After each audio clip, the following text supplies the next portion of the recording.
Live from New Delhi, you're watching DD India Newshour, India's voice to the world. I'm Ramesh Ramachandran. Coming up in the next hour. The NDA sweeps Bihar election. Trends show that Prime Minister Modi's ruling coalition is set to comfortably retain power in the state. BJP and JDU party offices erupt in celebrations as the NDA heads for landslide win in Bihar.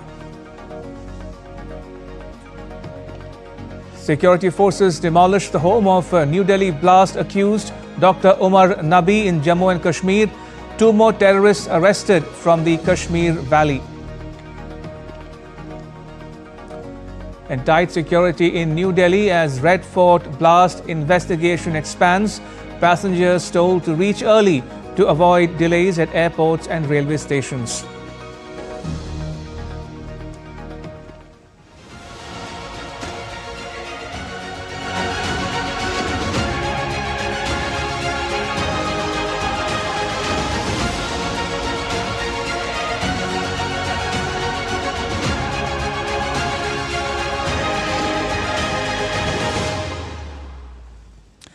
The National Democratic Alliance appears poised for a commanding and decisive win in the Bihar election, with early counting trends placing the coalition in a remarkably strong position.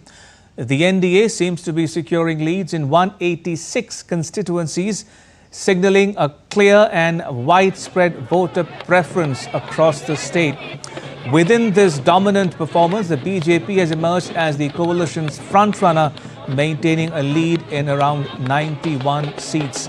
Close behind is the JDU, which is leading on 80 constituencies, reinforcing the alliance's strong organizational presence and coordinated campaign strategy.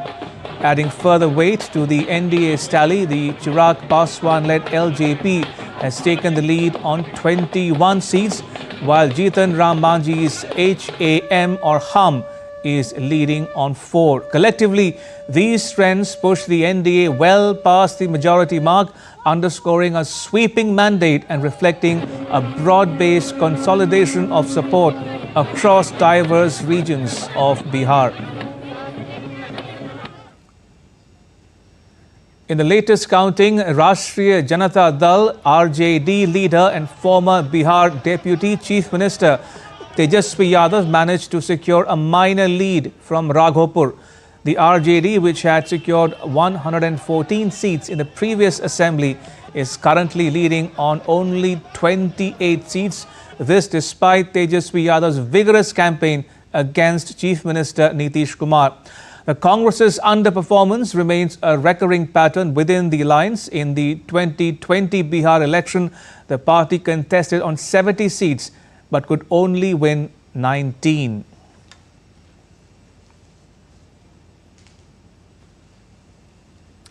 And reacting to the latest trends, Minister of State for Commerce and Industry Jitin Prasad said the people of Bihar appear to have given a clear majority to the NDA, praising both Prime Minister Modi and the performance of NDA's allies.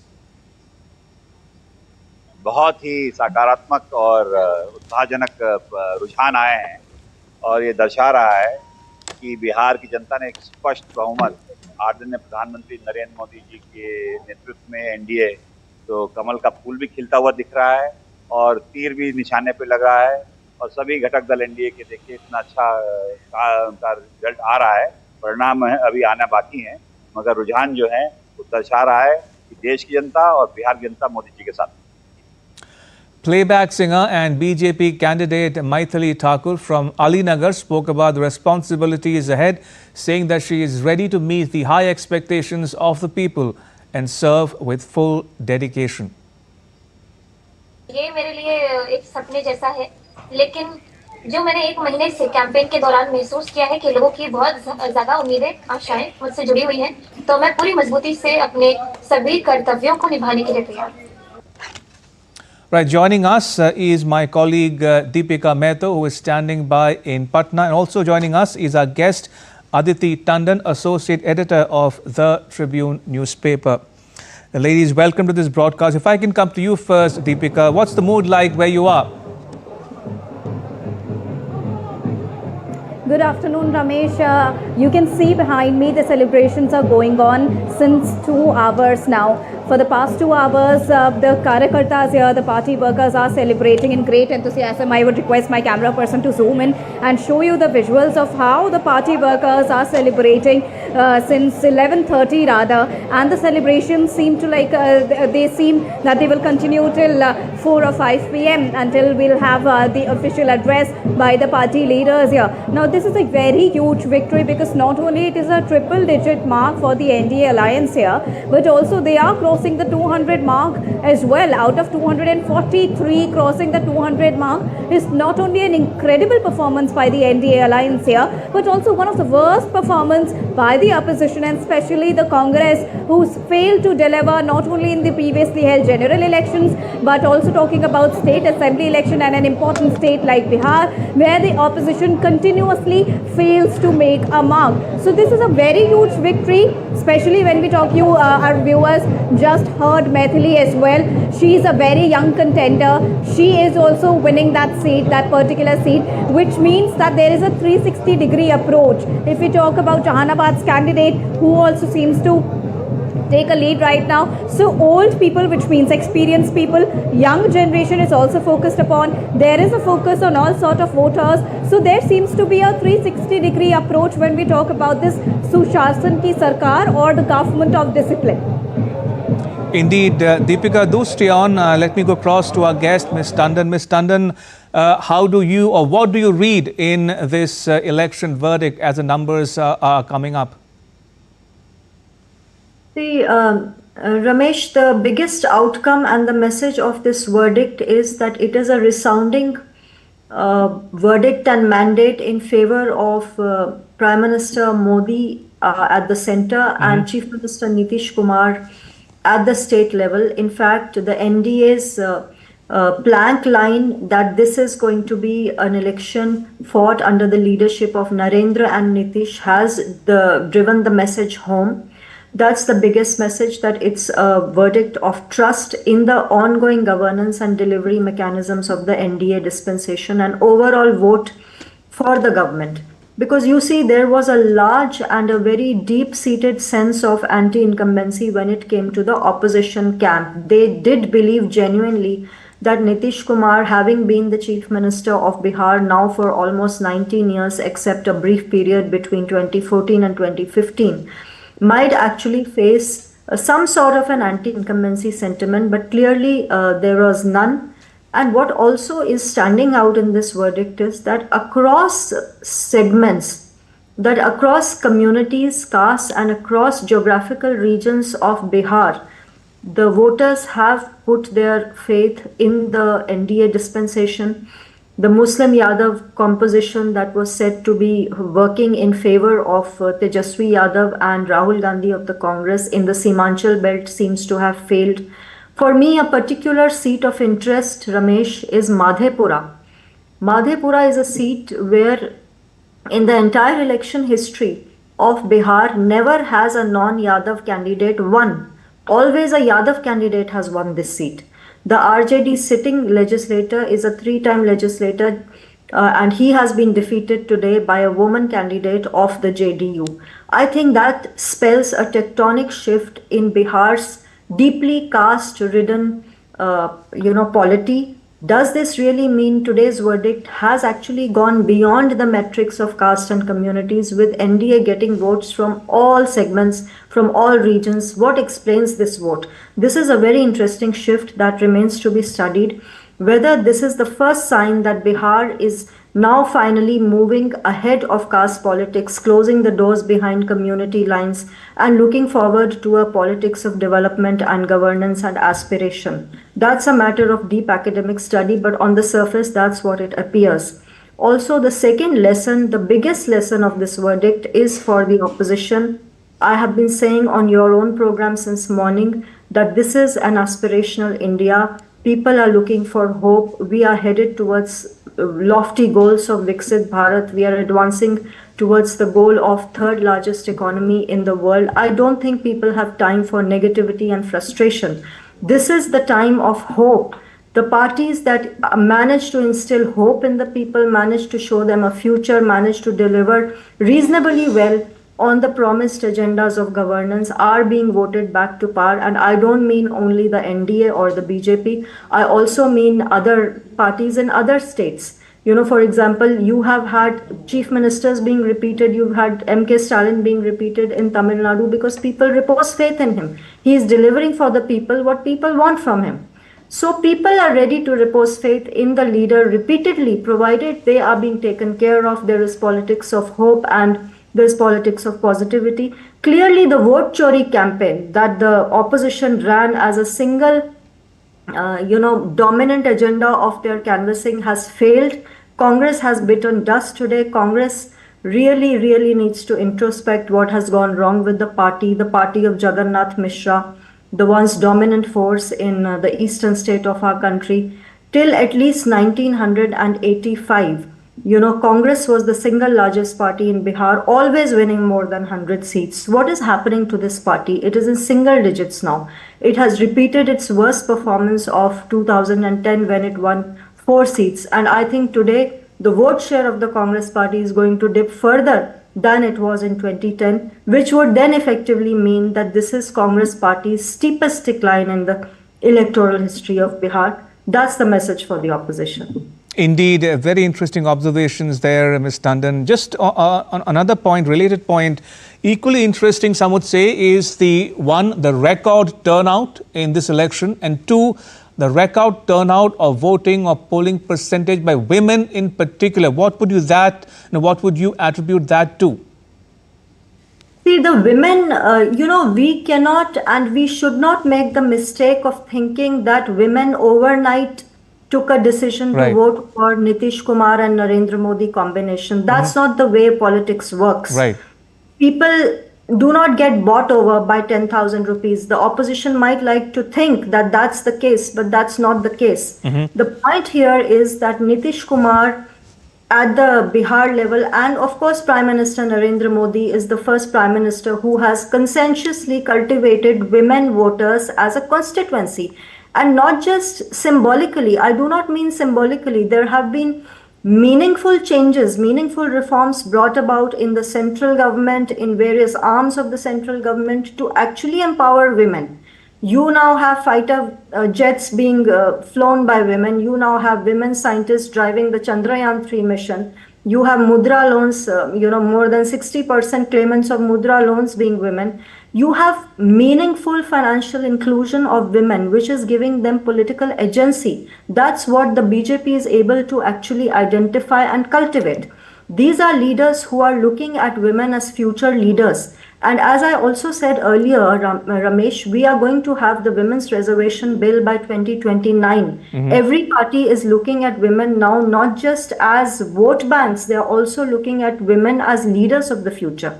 So women are emerging as a major constituency, which was not the case some years ago. Women were largely peripheral to Indian politics.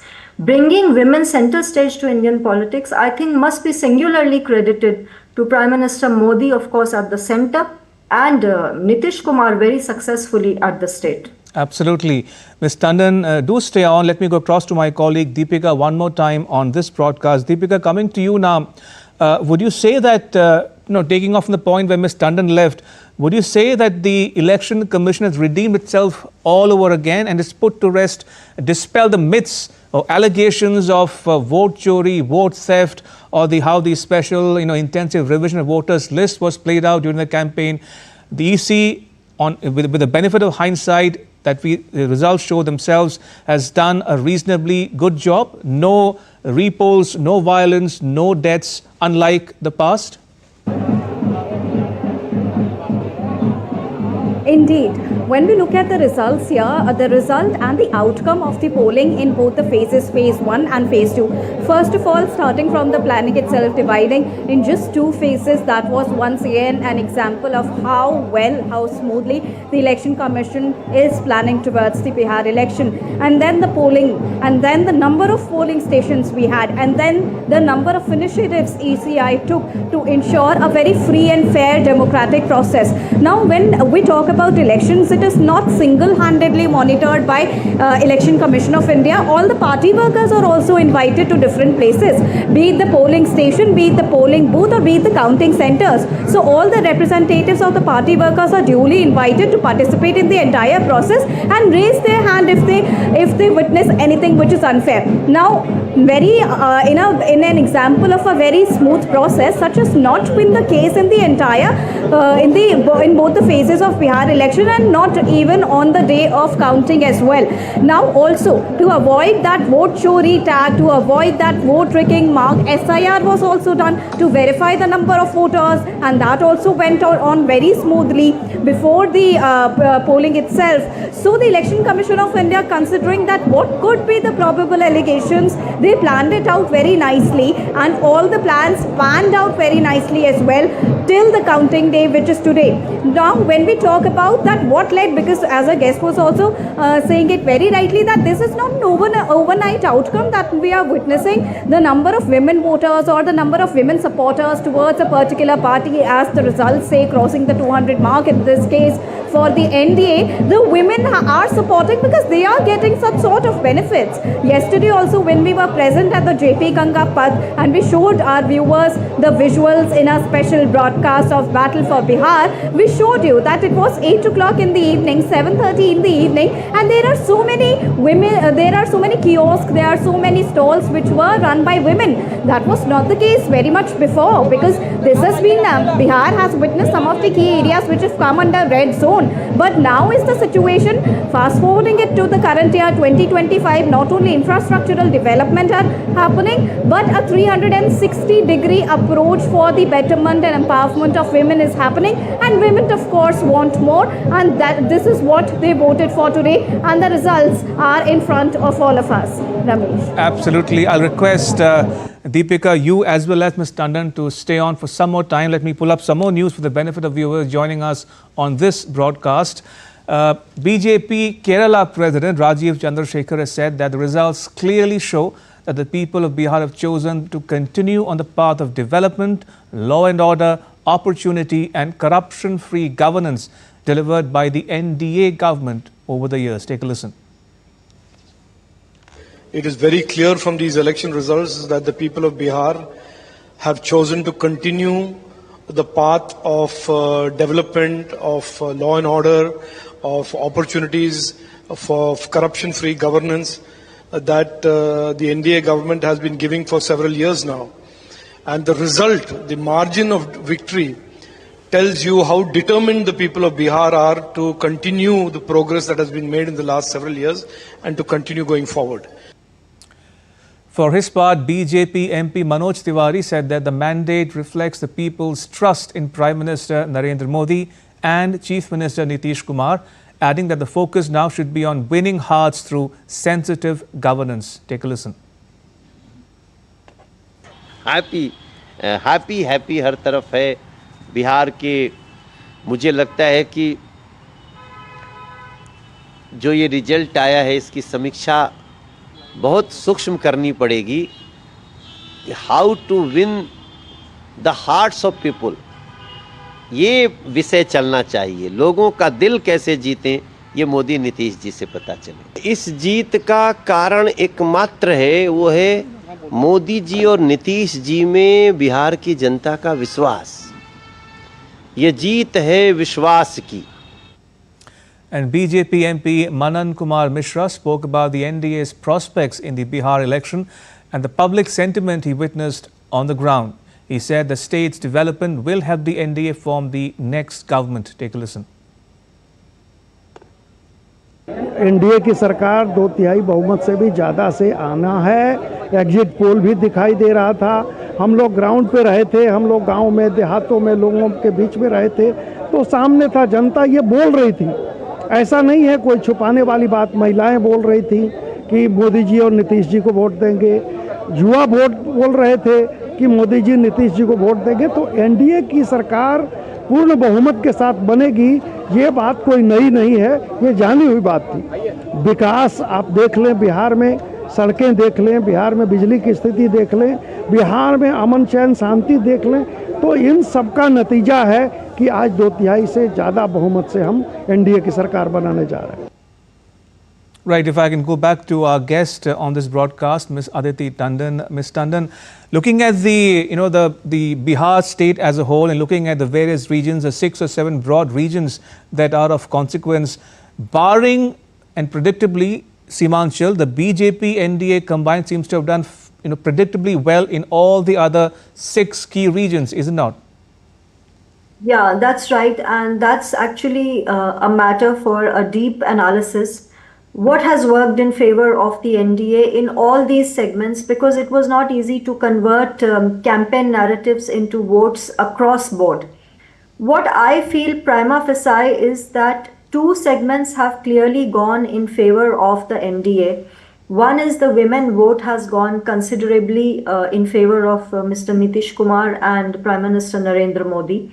The second is that, Ramesh, if you look at the demographics of Bihar, you will realize that Bihar is India's youngest state. If you look at the population, 40% of Bihar is below 18 years of age, and another 23% falls between the category of 18 and 29 years. So it is a very young state. Now, this kind of a mandate, as we saw today, actually means that Gen Z and the youth, as we call it, the youth segment, maybe also a lot of first-time voters, have chosen and have voted for the NDA ruling combination.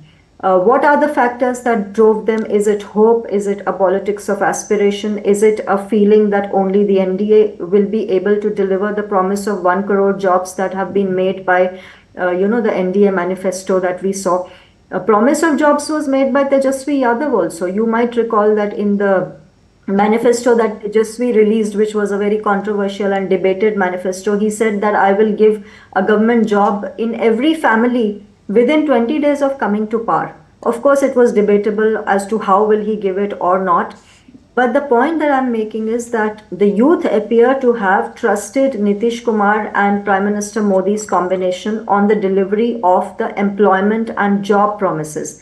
The women appear to have trusted this particular dispensation with all the promises that have been made. See, 10,000 rupees that were given to the women of Bihar on the eve of elections were described by Prime Minister Modi, who was the one who disbursed this cash on if I'm correct, September 23. He said that this is not a dole. He made it clear that this is basically seed money, which is being given to women so that they can set up shop, set up some sort of enterprise. We will go and look at how they are doing. If they are able to generate income, then they will be also given access to a lump sum of around 2 lakh to enhance their business. So this particular, of course, it's a smart political strategy also, no doubt about it. But the idea is to take it beyond 10,000. So it will go up to 2 lakh, which means that Bihar women who have set up enterprise using that 10,000 rupees will tomorrow maybe convert into entrepreneurs for the state. They are calling it Jivika Didi program. So you see, these things appear to have worked for the NDA. Also, don't forget, Ramesh, that Bihar is the second most rural, if I were to mention, after Himachal Pradesh. If you look at the census data, you'll realize that the percentage of rural population in Bihar is the second highest in India after Himachal Pradesh. What does it mean for Bihar to give such a large mandate to the NDA? This actually on the surface means that rural Bihar has reposed faith in the Nitish Narendra Modi combined. That also is a factor for deep analysis, because largely the opposition narrative against the BJP government at the center, NDA government, has been that they are promoting crony capitalists. But here is a case study. You have a state like Bihar, largely a poor state, still struggling to get into the development matrix, a rural economy, where you have almost the NDA dispensation now reaching its 2010 show, where they earned a 3/4 majority. They've already touched, I think, 200 plus mark. And in 2010, they had won 206 seats out of 243. That's a 3/4 majority. That's a huge mandate. So there are a number of takeaways from this particular verdict. I do agree with one of the guests who said, I think Manoj Tiwari, that this is a subject for very deep analysis. What worked for the NDA? There are factors that are apparent, but there are factors that are actually underlying that will take a while to surface. Right, Ms. Tandon, I'll come back to you in just a bit, but if I can go across to my colleague Deepika one more time on this broadcast. Deepika, you've spent the last several days and weeks now covering the election campaign for us from Bihar, from the ground, traveling across constituencies. What's the sense you get about the main takeaways based on the verdict we know now in terms of the issues you covered, be it development? All right, we'll try to fix that link with Deepika in just a bit. But if I can go across to our guest one more time, Ms. Tandon, on this broadcast. Ms. Tandon, let's spare a thought now about the three relatively younger men who were in the fray. I'm talking here about Chirag Paswan, I'm talking about Tejasvi Prasad Yadav, and of course the Jan Swaraj Party's Prashant Kishore. Let's start with Prashant Kishore. What did you make of the performance of the Jan Swaraj Party and where he goes or his party goes from here? See, Jan Swaraj Party, when it started off, Ramesh, did make a splash. We have to admit that Prashant Kishore was largely accepted by especially the youth of Bihar. He was talking a lot of reason. He was making very logical arguments which appeal to the youngsters, which would have appealed to youngsters anywhere for that matter. And as I just now said, Bihar being the youngest state and Bihar's political wisdom is well documented. It's a matter of history. We all know, it's a land of Chanakya and whatnot. So we have to understand that Bihar's youth, Bihar's citizen is a politically very alive person. Right. You cannot befool them with doles. You cannot befool them with alleged vote theft arguments. They know what they are hearing. They know what to make of who is saying what. So I think Prashant Kishore lost the plot when he refused to contest. Do feel that had he thrown himself headlong into the electoral battlefield, the result for Jan Swaraj Party would have been a little better.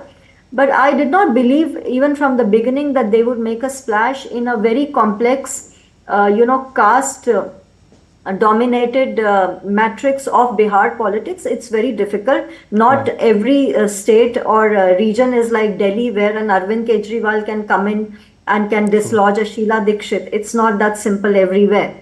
But we must give credit to Prashant Kishore for trying. He, it's a courageous move that he made. Coming to Chirag Paswan, he's the rising star, Ramesh, of Bihar politics. Imagine he came out of nowhere. In 2020, he lost his father. He was still under the shadow of Ramvilas Paswan, the veteran socialist leader, who was well respected across the political spectrum. Right. Ramvilas Paswan died in 2020. Chirag Paswan made a quick political move of deciding to contest alone. He contested outside of NDA. Only because at that time Nitish Kumar did not recognize him as the political heir to Ramvilas Paswan. Nitish Kumar gave that tag and that description to his uncle, Pashupati Paras.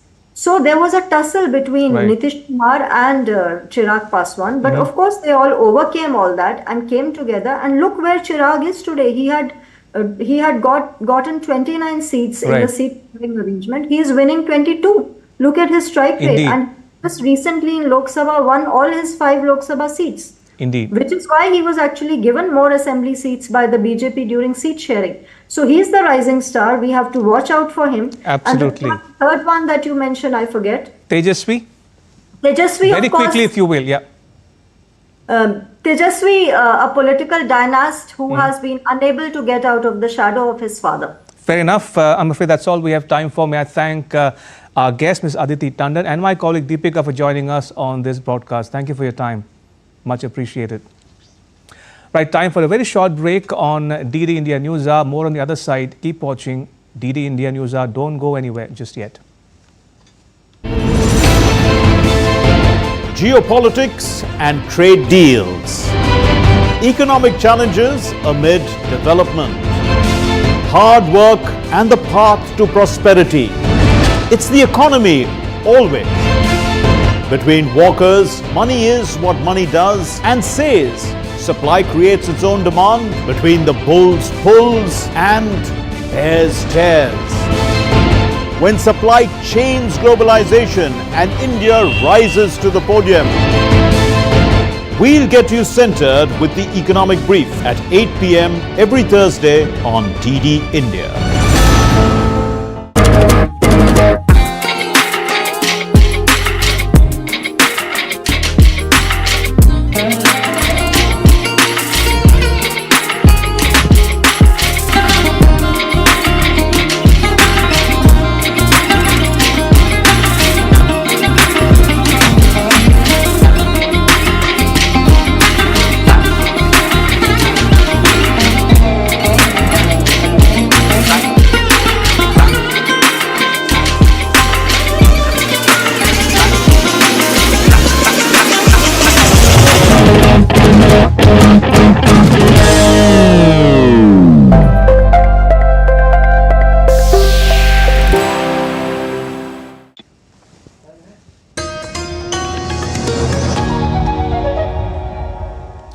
Welcome back. You're watching DD India Newshour. I'm Ramesh Ramachandran. A quick recap of the headlines.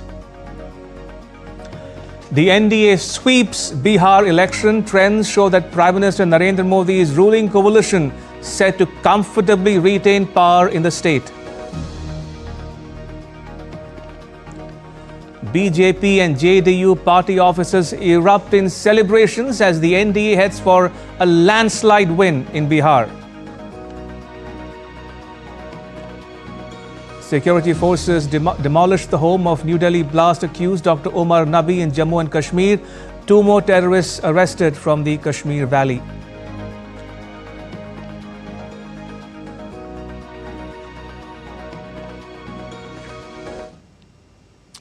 Right, coming to the latest developments in the New Delhi blast case, a joint search operation was launched by the Indian Army, the Jammu and Kashmir Police and the Border Security Force at Jabri Forest, Tangdhar, based on specific intelligence inputs. During the search, 6 grenades were recovered from a hideout in the forests, which were destroyed in situ. Successful recovery of warlike stores and narcotics by the security forces in recent days is a testament to the alertness, vigilance and synergy among all stakeholders, which plays a pivotal role in successful operations. The residence of Dr. Umar Nabi, the accused in the Red Fort blast case, was demolished in Kohli Muslimpura in Pulwama district of Jammu and Kashmir. The demolition took place during the intervening night of Thursday and Friday. DNA samples collected from near the exploded Hyundai i20 car at the Red Fort in New Delhi have confirmed that the attacker was indeed Dr. Umar Nabi, the prime suspect in the Faridabad explosive seizure case. Earlier, in a joint operation launched by the police and security forces in Muminabad area of Sopore district of Jammu and Kashmir, 2 hybrid terrorists named Shabir Najar and Shabir Mir were arrested during the joint operation. Incriminating materials, arms and ammunition were recovered and the investigation is currently underway.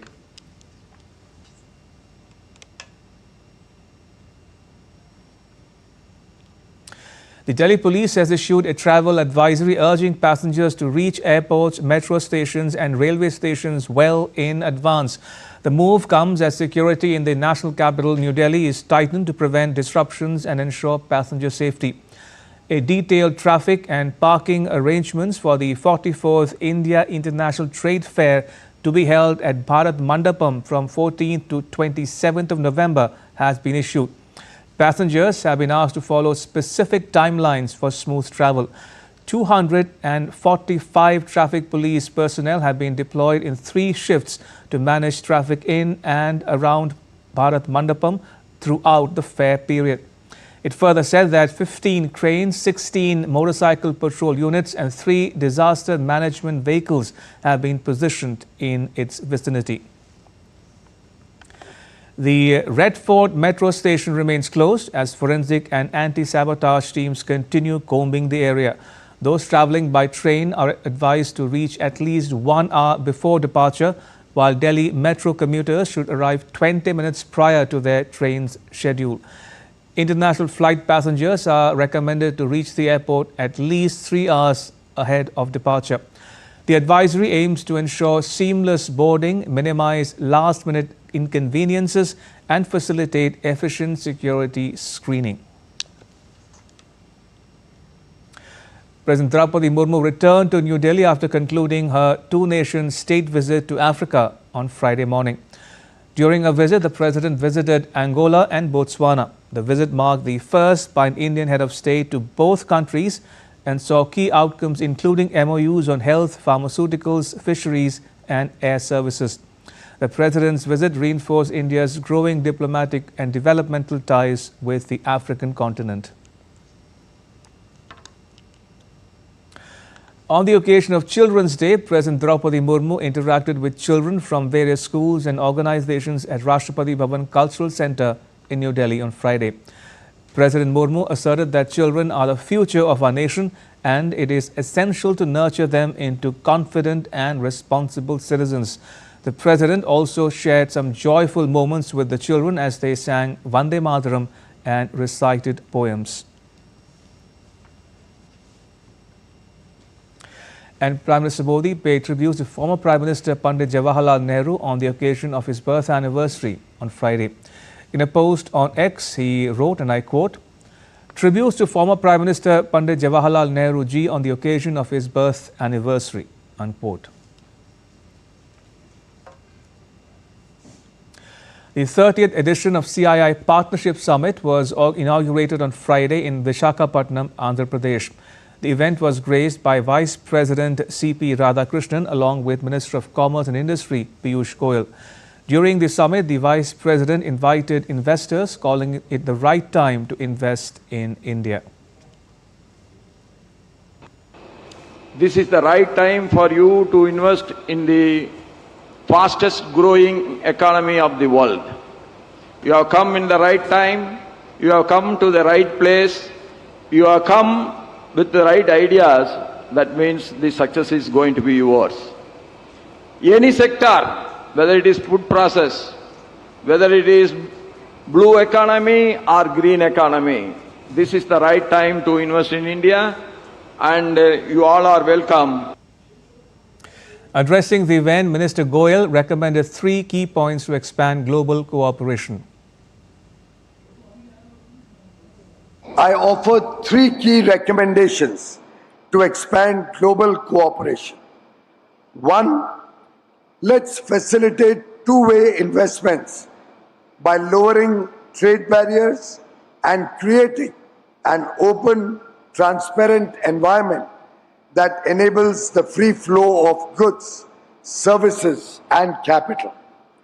2nd, let's strengthen technology cooperation by co-developing frontier technologies and investing in high-impact innovation. 3rd, let's build and sustain trust through transparent governance and predictable policy frameworks that promote long-term partnerships. India's oldest think tank, the USI, organized the 3rd Indian Military History Festival in New Delhi. The 2-day festival opened on Friday with the launch of 2 publications titled First Sukranti, Statecraft and Warcraft, and the second on 75 years of India's contribution to UN peacekeeping operations. The festival aims to make students and youth aware of India's glorious military history via exhibitions, paintings and seminars. In a move to strengthen ties with South Korea, India's Minister for Petroleum and Natural Gas, Hardeep Singh Puri, met top captains of Korea's leading shipping companies. The leaders discussed how energy and shipping are inseparable pillars of India's rapidly growing economy under the leadership of Prime Minister Narendra Modi. India's crude and gas imports worth over $150 billion are seaborne, reflecting the scale of India's energy and shipping vessel demand. The oil and gas sector alone accounts for nearly 28% of India's total trade by volume, making it the single largest commodity group at India's ports. Yet, only around 20% of this cargo is carried on Indian-flagged or Indian-owned vessels. Discussions also focused on partnering with Korea's advanced shipbuilding technologies and India's manufacturing strength to meet domestic needs and cater to global markets. India's Secretary CPV and OIA of the MEA, Arun Kumar Chatterjee, participated in a program hosted by Alam Shayaye Walda-Mariam, Dean of the Diplomatic Corps in New Delhi on Friday. The program was hosted to welcome newly accredited and to bid farewell to departing heads of mission. The gathering provided a valuable opportunity for fraternity, friendship, and also emphasized the importance of dialogue and diplomatic cooperation. India and Russia held the 26th Working Group meeting in Moscow to review trade progress and push towards the $100 billion bilateral trade target by 2030. The meeting, co-chaired by India's Commerce Secretary Rajesh Agarwal and Russia's Deputy Minister Vladimir Ilyichev, reviewed trade facilitation steps and signed a protocol outlining the roadmap for expanding economic ties. Both sides agreed to boost business delegations, fix market access and logistics issues, fast-track India EU FTA talks and speed up agreements on services, investment and manpower mobility.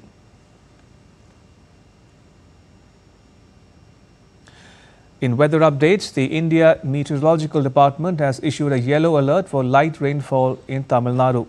Authorities have warned of possible waterlogging in some areas of Tamil Nadu and disruptions to traffic. Fishers have been advised to avoid going to sea because of strong coastal winds, while coastal Andhra Pradesh may experience heavy showers on 17th and 18th November. And still to come on DD India NewsHour. The US government reopens its agencies after President Trump signs bill to end shutdown.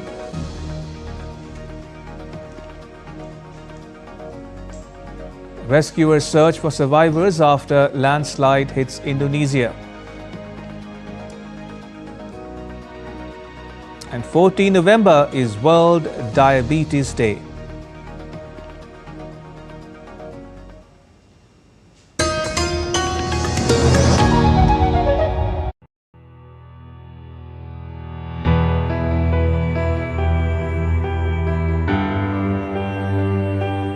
I have been a strong critic of British colonialism, but I don't personally believe that we can blame everything on the British anymore. Kerala, in 1957, elected a communist government, the first ever democratically elected communist government anywhere in the world. Can the Kerala model be implemented in other Indian states as well? Very good question to which I can't give you a simple answer.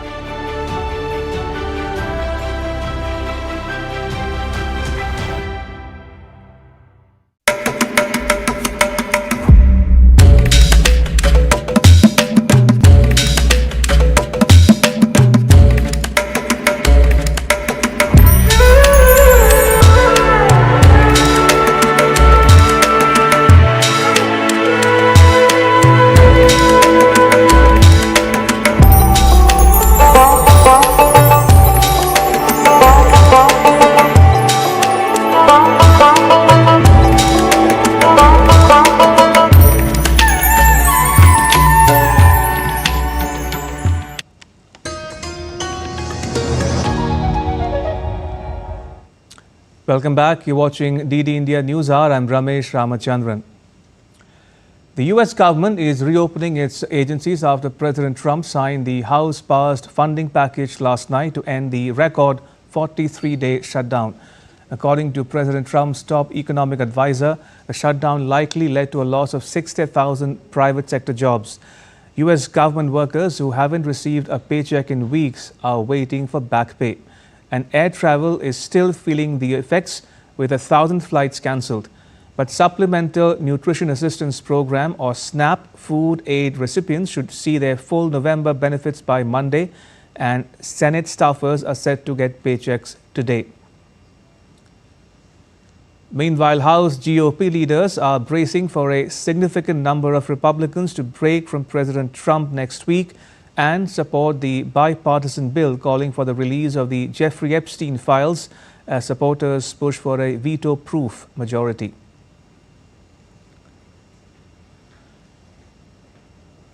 U.S. Vice President J.D. Vance on Thursday blamed Democrats for the government shutdown by rejecting a deal that he said could have been agreed upon much earlier.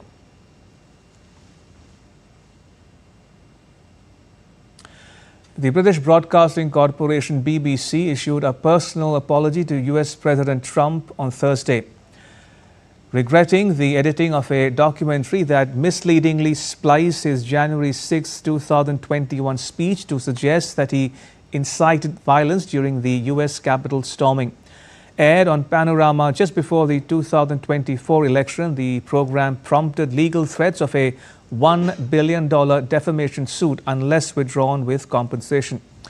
The broadcaster denied any legal basis for claims, removed the film from platforms and announced no rebroadcast plans. The BBC said it was also investigating a possible second instance in which a speech by President Trump was edited in a misleading way. The BBC said Thursday that its chairman had sent a letter to U.S. President Trump apologizing for a misleading edit of one of his speeches, but rejected that it was grounds for a defamation lawsuit. BBC Chair Samir Shah apologized personally and to Parliament, calling it an error of judgment. Amid resignations, bias allegations and a leadership vacuum, the corporation probes similar NewsNight edits reported by the Telegraph newspaper.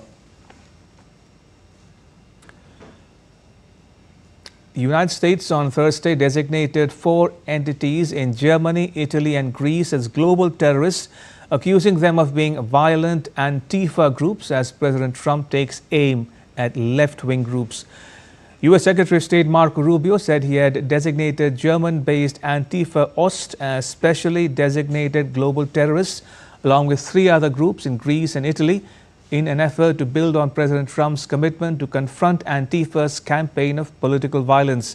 Secretary Rubio said he plans to classify them as foreign terrorist organizations from 20th November, warning that Washington, D.C. will pursue additional Antifa-linked groups worldwide.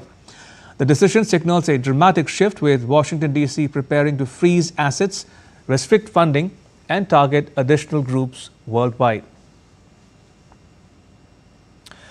Meanwhile, Secretary Rubio held talks with Brazil's Foreign Minister Mauro Vieira in Washington, D.C. on Thursday. The meeting followed their earlier conversation on the sidelines of the G7, where both leaders assessed developments in the continuing tariff negotiations and mapped out the upcoming steps to move the discussions forward. Israel has received the body of deceased hostage Meni Godard from Hamas in Gaza via the Red Cross.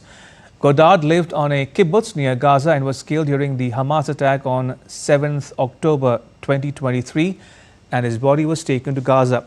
He was 73 at the time of his death, which was officially declared on December 8th same year.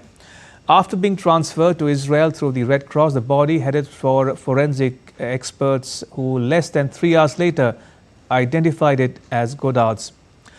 The remains of 3 hostages are still being held in Gaza. The Islamic Jihad, which is allied with Hamas, also seized hostages during the 7th October attack that precipitated the Gaza war, said the body was recovered in the southern Gaza city of Khan Yunis. Under an October ceasefire deal, Hamas released all 20 surviving hostages still held in Gaza in exchange for nearly 2,000 Palestinian prisoners and wartime detainees held by Israel.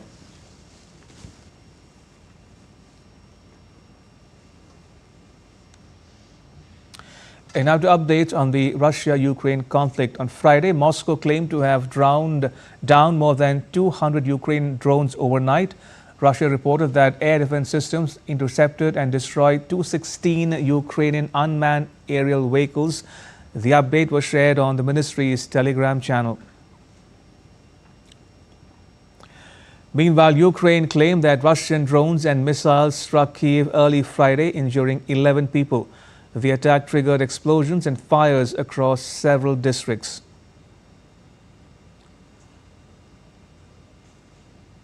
Falling debris from the strike damaged high-rise buildings, a school, a medical facility and administrative offices. Kiev's air defenses lit up the night sky as crews rushed to contain fires.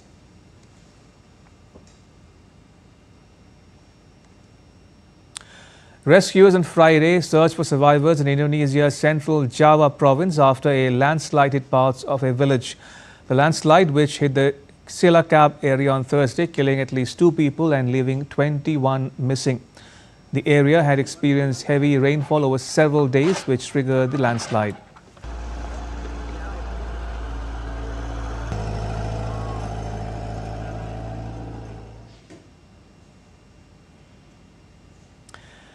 A little sweetness, be it in personality or in food, doesn't harm anyone.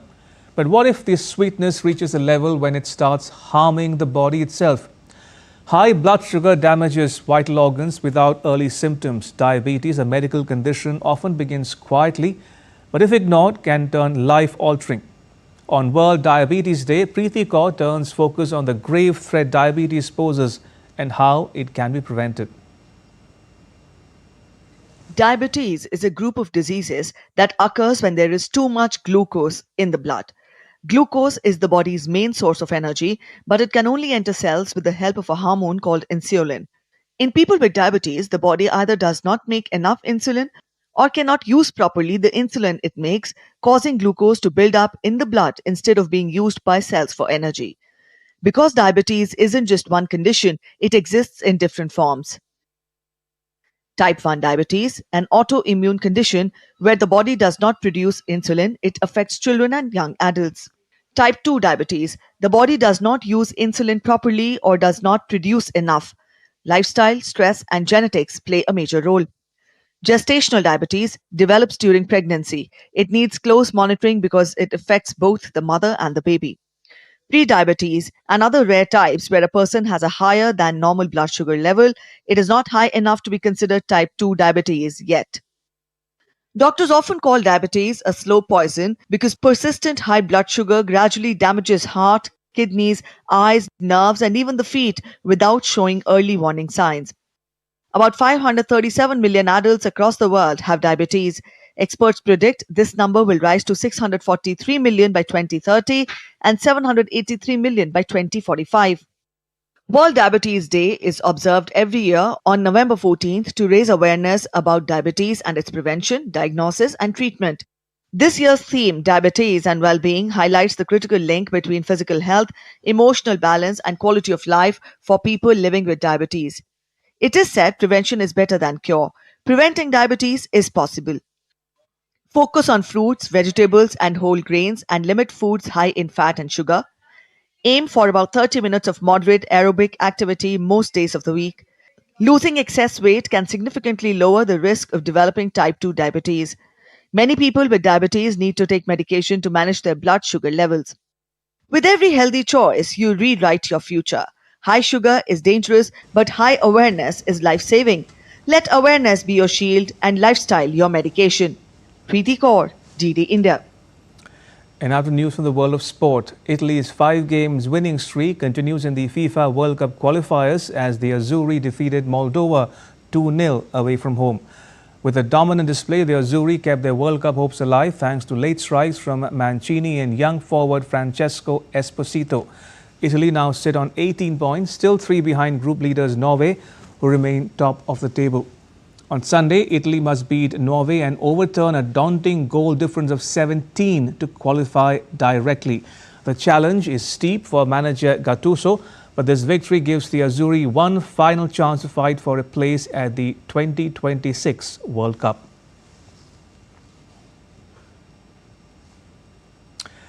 And that's all for this edition of DD India Newshour. Let us know your thoughts on the news of the day. For those on the go, you can get all the latest news and updates from India and around the world on the DD India mobile app, available on both Android and iOS platforms. Scan the QR code on the screen to download it.